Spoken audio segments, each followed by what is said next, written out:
This program is about unsolved mysteries. Whenever possible, the actual family members and police officials have participated in recreating the events.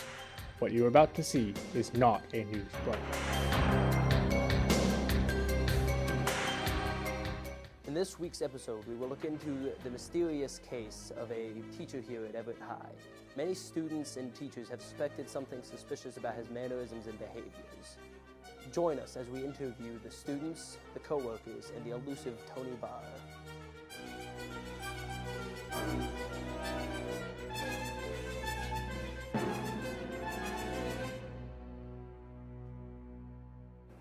So, I hear you have some suspicions about the humanness of your teacher, Mr. Barr.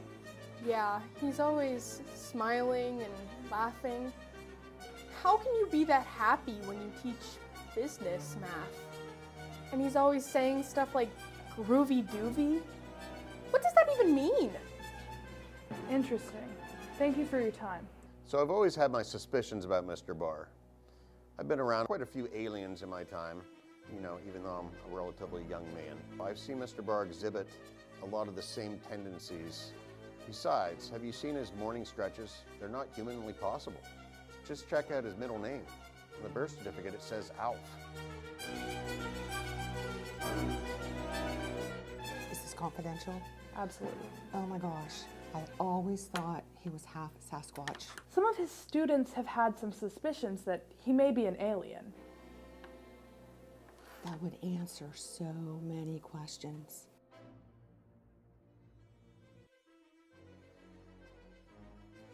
I see him every morning at ACM signaling the mothership. Oh my gosh, it's all so clear now.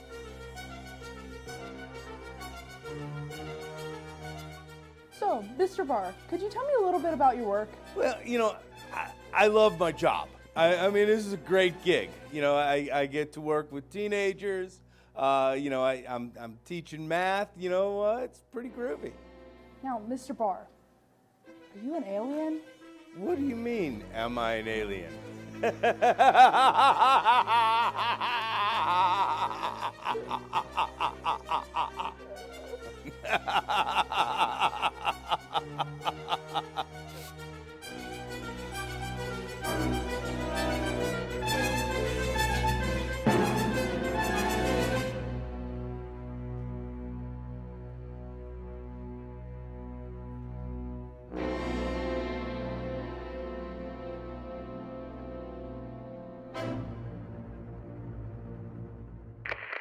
In this week's episode, a student has confessed that they are concerned for the safety of their fellow students due to an ominous and suspicious faculty member.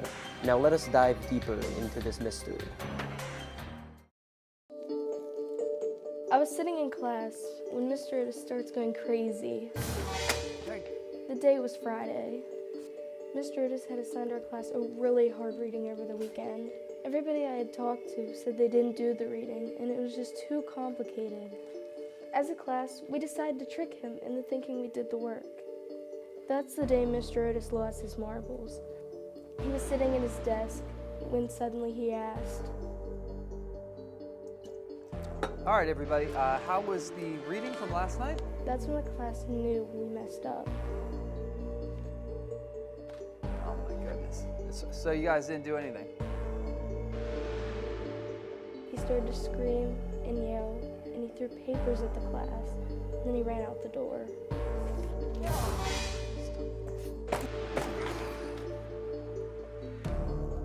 Getting really tired of this.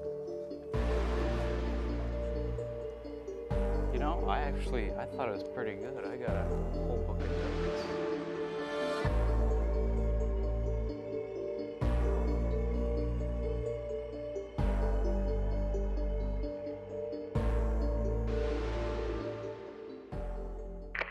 In this week's episode, we will look into the alleged mole people that are in the walls and floors. We will interview a teacher who has claimed to see them and a janitor who claims to have video proof of them existing.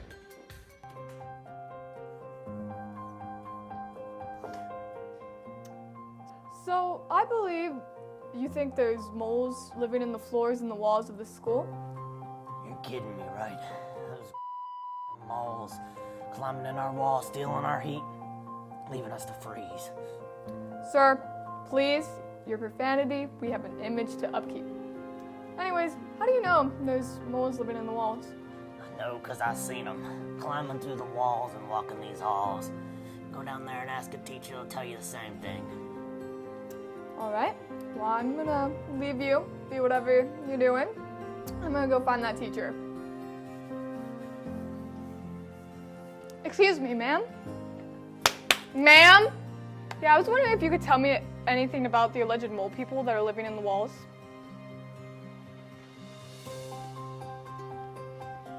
It's not a legend. That's factual. The mole people, they come out at night, they turn on the heat, steal all the food from the cafeteria, and they take it for themselves. Hey, do you have any proof? I have a video. Right here.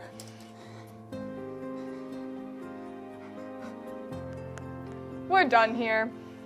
You're gonna regret not listening to me. Those mole people, they'll snatch you up. They'll eat you. This week's episode, we will look into 3 kids who made friends with a strange student, Delmond Hollis. Little did they know that he was a mole, funneling information to his father, the assistant superintendent. Students began disappearing. Each one was reported to have disobeyed the school's rules.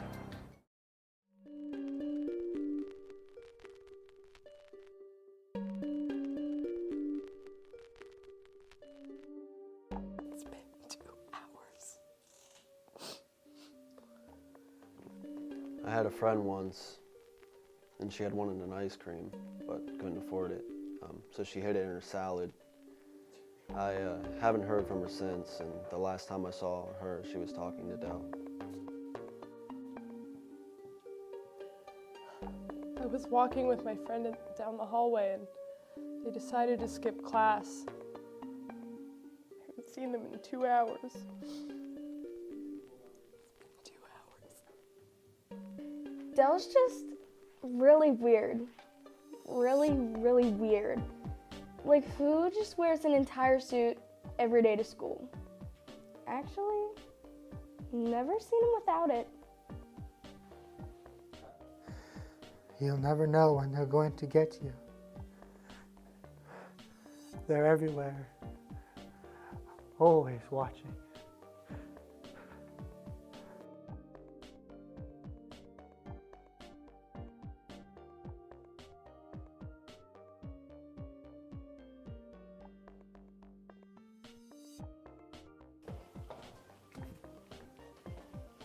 Hi, we're back. We just took a test for Mr. Otis.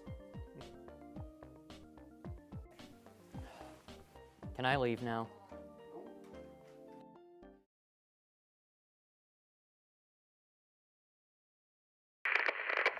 In this week's episode, birds. Who are they? What are they? And what are they doing in this country and on this planet? Let's start off with somebody who knows their way around a bird.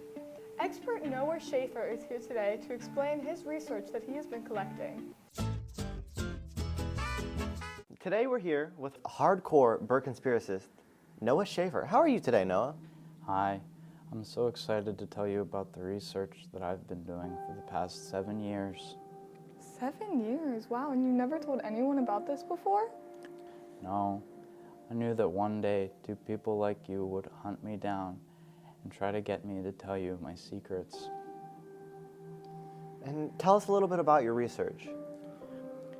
Well, it all started 7 years ago when I was walking my dog Ryan. Now Ryan normally chases after animals, but on this particular day we saw a bird. Any normal bird would usually fly away from Ryan, but this one didn't. This one just sat and stared and stared and stared.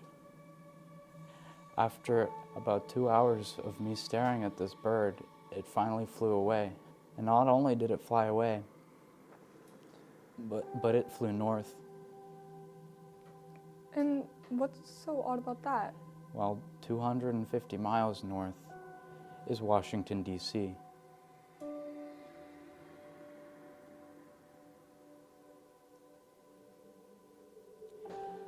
And it was at that moment that I knew the birds were not real.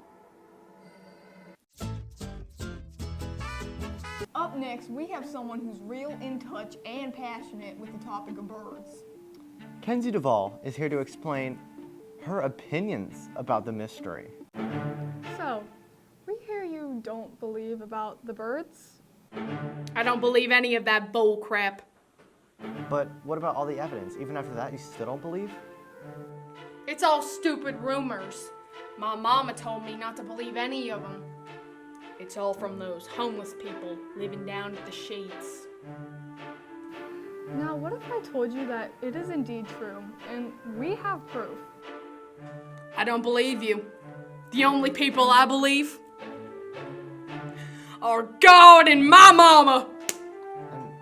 And how do you know your mom isn't also a bird working for the government? You son of a... Mama!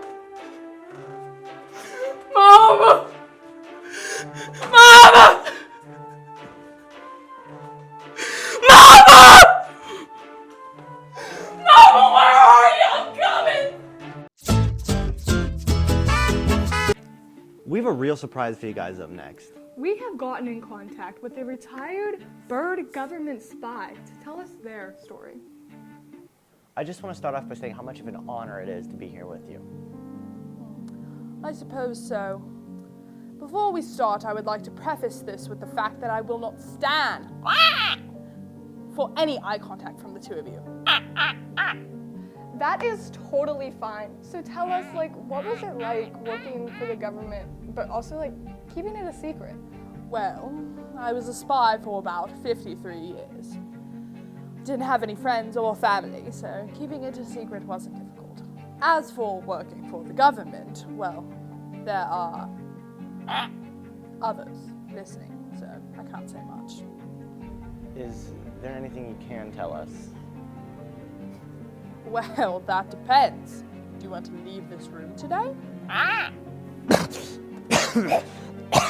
Anyway, work was a grueling task. There were days that I found loads of information and others that I did nothing at all. There was this one time that I stared at this guy and his dog for 2 hours. Just to mess with them. Wow, that is so great to hear. We're both truly inspired by you. I'm sure.